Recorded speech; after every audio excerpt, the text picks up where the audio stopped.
from the moment that I saw King Kong, I wanted to become a filmmaker. I mean, it was as simple as that. If I hadn't happened to watch this particular movie on television as a 9-year-old, I probably today would be an architect or a plumber. I wouldn't be doing the job that I'm doing. So I owe King Kong a huge amount. And the idea of remaking King Kong is something that, for a long time I wouldn't really have thought about doing it, but I think the recent advances with computer technology, the idea of doing a version of King Kong telling that amazing story with a technology that is now, state of the art and current, I think is a real relevance, because as a black and white classic film, it's always going to obviously exist, but there is an audience today. There's a young people who I don't think really have the patience to look at black and white films anymore.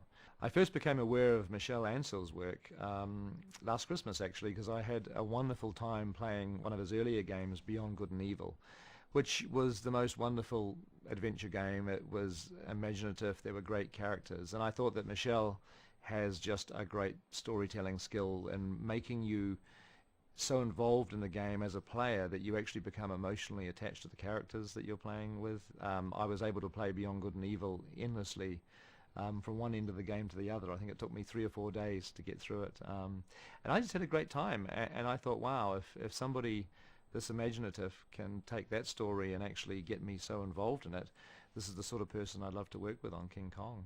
I think it's critical, if you're making a game that is based on a movie, that there's obviously incredibly close collaboration, and for us this has been really important from day one. And so we've given the Ubisoft team absolutely unlimited access to every creative aspect of our film production.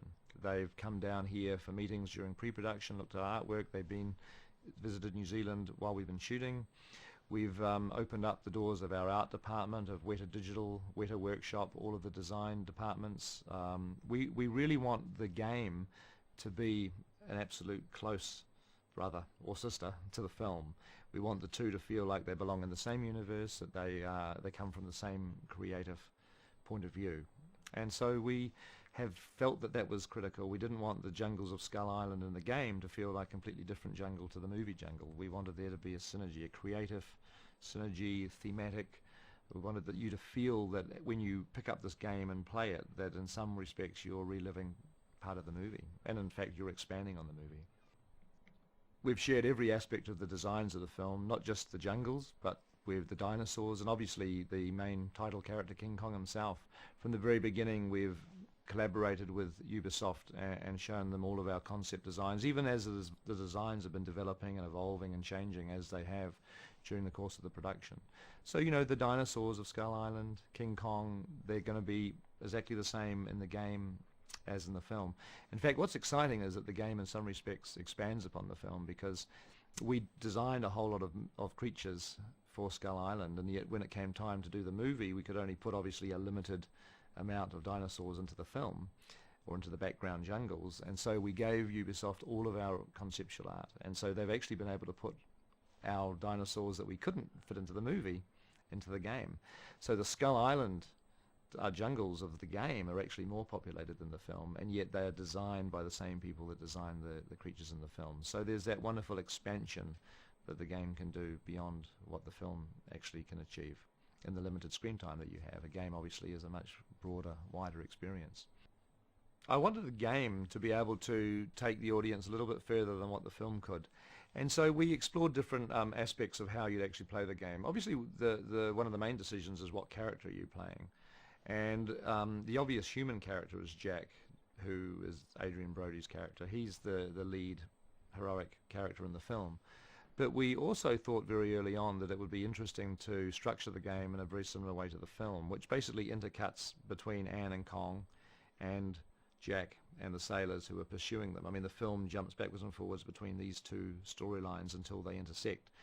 And we felt it would be good to actually create a game that had a very similar structure, and we also thought it would be particularly cool to be able to play Kong. Feels like when you've got that controller in your hand, it's one thing to be obviously playing a human being, being pursued by dinosaurs, fighting dinosaurs, trying to rescue Anne, trying to find King Kong, but to actually be able to, on some levels, spin around and become Kong himself and to defend Anne against Tyrannosauruses. Because in a sense, our two characters, Jack the human and King Kong, have the same objective. They both care about Anne, Darrow, Naomi Watts' character. They both want to protect her, and so they both basically have a very similar agenda, and yet they're actually intersecting, which is going to lead to this very interesting course that the gamer is going to find themselves playing as they actually alternate between these two characters. I think one of the most enjoyable aspects of the game will be the sheer survival aspect, that you have to actually survive in what is probably the most dangerous jungle on Earth, and every obstacle is thrown at you, not just the physical obstacle of what the terrain of the island is like, but the creatures, the insects, the dinosaurs. You know, we think of King Kong and we think of huge gorillas and big tyrannosauruses. I mean, they're in the game, but also Skull Island has some incredibly nasty insects. It's just, and it's a very, very difficult place to survive on. And so that great tension of having to figure out how you're going to survive to get the next 10 feet is going to be one of the challenges of the game. I've really loved collaborating on the game. I think really from a purely selfish point of view, it's given me a great opportunity to learn about how games are created from an incredibly successful and wonderful team of people. And you know, I felt like a student, really, just sitting down and trying to help. I mean, I've, you know, as the guy making the movie, I've tried to offer as much advice and feedback and opinion as I possibly can. But you know, basically the you know, Ubisoft team, with Michel Ancel at their helm, are doing just a fantastic job, and I'm you know, just playing the game, enjoying what they're showing me, and throwing them any ideas, suggestions, feedback. But it's just a wonderful experience. It's like, you know, almost making a second film at the same time as I'm making the first one. It's like two parallel productions happening at the same time, both, you know, heading towards a common goal. And I'm glad I'm only helming one of them. It'd be too much to do both.